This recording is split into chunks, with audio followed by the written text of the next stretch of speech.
नमस्कार, मैं हूँ शालिनी और आप देख रहे हैं एमपी दर्पण न्यूज। शुरू करते हैं आज की बड़ी खबर से। अधिकारियों के आश्वासन पर संत समाज का धरना हुआ समाप्त। हाईवे 719 चौड़ीकरण की 45 दिन के अंदर डीपीआर तैयार करने के आश्वासन पर धरना हुआ समाप्त। भिंड ग्वालियर नेशनल हाईवे 719 पर लगातार हो रही मौतों से आक्रोशित संत समाज ने सोमवार को नो रोड नो टोल आंदोलन की शुरुआत कर दी है, जिसके लिए बरेठा टोल प्लाजा पर टेंट लगाकर हजारों की संख्या में संतों के साथ जन हुजूम इकट्ठा हुआ। वहीं पुलिस प्रशासन में किसी भी अप्रिय स्थिति से निपटने के लिए barricades, fire brigade, ambulance, crane और भारी पुलिस बल मौके पर तैनात किया गया। वहीं मेहगांव विधायक एवं मध्य प्रदेश शासन में कैबिनेट मंत्री राकेश शुक्ला ने 2 दिन पहले संत समाज और जनप्रतिनिधियों, प्रशासनिक अधिकारियों के साथ बैठक आंदोलन को टालने की भरपूर कोशिश की, लेकिन बैठक बेनतीजा रही थी, जिसके चलते आज भारी संख्या में बरेठा टोल प्लाजा पर संत समाज के साथ स्थानीय लोग बरेठा टोल प्लाजा पर इकट्ठा हुए।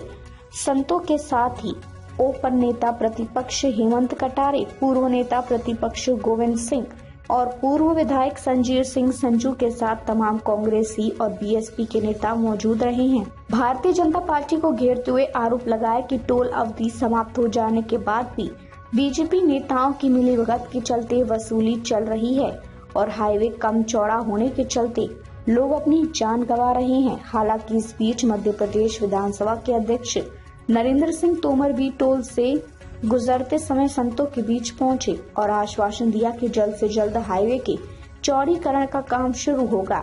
इस सब के बीच संत धुनी रमाते तो आक्रोशित लोग नारेबाजी करते नजर आए।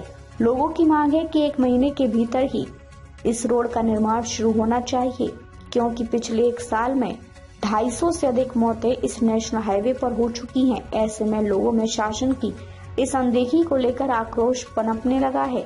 धरने में शामिल होने आए जब सामाजिक कार्यकर्ता की गाड़ी जैसे ही टोल से क्रॉस हुई, उसके बाद उन्होंने पार्क की तो उनके पास टोल पेमेंट कटने का मैसेज आ गया। टोल वसूली की जानकारी मिलते ही प्रदर्शनकारी बूथ पर पहुंच गए और हंगामा मचा दिया। टोल पर लगे कैमरे तोड़ने का प्रयास किया तो टोल पर लगे बूथ को भी एक तरफ हटा दिया। साथ ही हंगामा करते हुए बूथ में बैठे टोल कलेक्टर कर्मचारियों को वहां से भगा दिया। इसके बाद टोल पूरी तरह वसूली मुक्त कर दिया। 6 घंटे तक चले धरने के उपरांत NHAI अधिकारियों के पहुंचने पर उनके द्वारा 30 अप्रैल तक टेंडर प्रक्रिया और पूरी करने के बाद संत समाज ने धरना समाप्त करने की घोषणा की और 6 घंटे बाद धरना समाप्त हो गया। कालिदास महाराज ने कहा कि अगर तय समय सीमा में टेंडर प्रक्रिया पूरी नहीं हो जाती है तो एक बार फिर संतों को आंदोलन के लिए मजबूर होना पड़ेगा। MP दर्पण न्यूज भिंड से अवधेश भदौरिया की रिपोर्ट। मैंने कोई शिरकत नहीं की किसी आंदोलन में। एक तो ये साफ समझ लो, मैं निकला था तो साधु संत बैठे थे।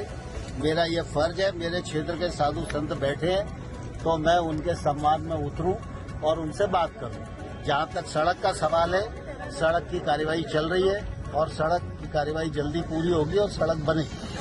अब तक के लिए बस इतना ही। फिर मिलते हैं ऐसी ही बड़ी खबर के साथ। तब तक के लिए मुझे दीजिए इजाजत और देखते रहिए MP दर्पण न्यूज। आपको हमारी खबर पसंद है तो Instagram, Twitter, Facebook, YouTube channel को लाइक करें और सब्सक्राइब करें। ऐसे ही लेटेस्ट अपडेट पाने के लिए बेल आइकन दबाना न भूलें। धन्यवाद।